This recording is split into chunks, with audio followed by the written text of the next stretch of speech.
दिल्ली प्रदेश में आज ओबीसी समाज की स्थिति बहुत नाजुक बनी है, जिसमें ओबीसी विरोधी अरविंद केजरीवाल और ओबीसी विरोधी दिल्ली सरकार कहूंगा, क्योंकि पिछले 10 सालों में अरविंद केजरीवाल ने ओबीसी समाज के लिए कुछ भी नहीं किया है, जबकि 2019 में दिल्ली सरकार के मैनिफेस्टो में साफ साफ लिखा था कि सरकार बनते ही सबसे पहले ओबीसी समाज को महत्व दिया जाएगा। आज 10 साल हो चुके हैं, अरविंद केजरीवाल ने अपने वादे पूरे नहीं किए और सिर्फ ओबीसी समाज को वोट बैंक बनाकर रख दिया। दिल्ली सरकार को ओबीसी समाज के वोट चाहिए, न कि किसी प्रकार की दिल्ली सरकार में नौकरी लगवाना, न ओबीसी समाज को सम्मान देना। बस केजरीवाल ओबीसी समाज से वोटों की राजनीति करना आता है। 1993 से 2023 तक जो ओबीसी समाज पूरे भारत से अलग अलग जिलों से दिल्ली आए हैं, उनका अब तक दिल्ली सरकार ने ओबीसी सर्टिफिकेट नहीं बनाया और न ही अब तक दिल्ली सरकार में किसी ओबीसी समाज की नौकरी लगी।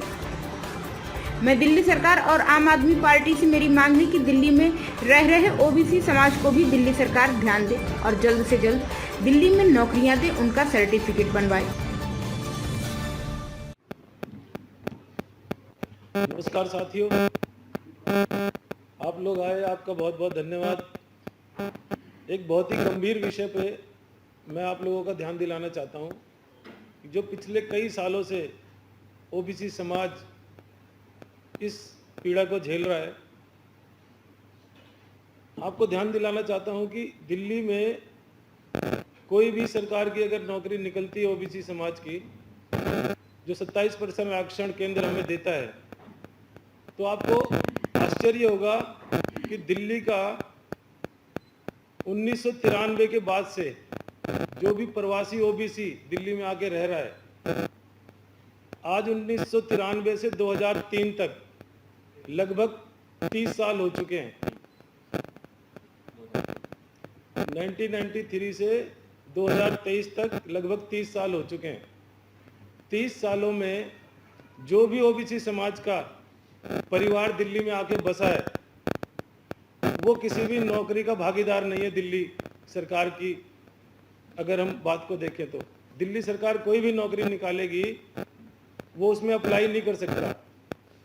उसका कारण क्या है कि दिल्ली सरकार उनका सर्टिफिकेट नहीं बनाती। दिल्ली सरकार कहती है कि 1993 से पहले का डोमिसाइल सर्टिफिकेट आपको देना पड़ेगा अगर आपको किसी कॉलेज में एडमिशन करना है या किसी नौकरी में आपको अप्लाई करना है, तो वो व्यक्ति अप्लाई नहीं कर सकता जो हिंदुस्तान के, भारत देश के किसी भी राज्य से दिल्ली में आके बसा है 1993 के बाद। उसको कोई बेनिफिट ओबीसी का नहीं मिलता। इसी का फायदा उठाते हुए दिल्ली सरकार के मुखिया अरविंद केजरीवाल ने अपने मैनिफेस्टो 2020 के मैनिफेस्टो में लिखा था कि अगर मेरी सरकार बनती है, उस ओबीसी समाज को टारगेट करके जो 1993 के बाद से दिल्ली में आए थे, अगर मेरी सरकार बनती है तो मैं इस डोमिसाइल प्रक्रिया को सरल करूंगा, जिससे कि सबका ओबीसी का सर्टिफिकेट बन सके। लगभग 10 साल हो गए केजरीवाल को मुख्यमंत्री बने हुए दिल्ली का, और उन्होंने इस पे एक कदम भी नहीं उठाया।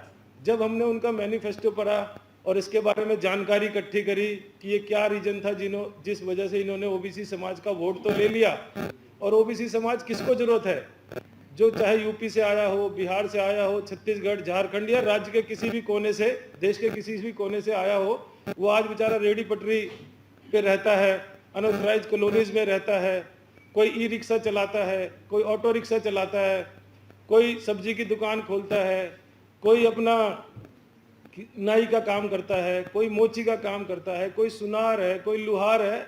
मुझे लगता है ऐसे लोगों को ओबीसी सर्टिफिकेट की आज के आधुनिक समय में जरूरत है। उसको आगे लाने के लिए काम करना चाहिए किसी भी सरकार को। इसी का फायदा उठाते हुए केजरीवाल सरकार जी ने मैनिफेस्टो में वादा किया, लेकिन आज 10 साल हो गए और उसमें एक कदम आगे नहीं बढ़ाया।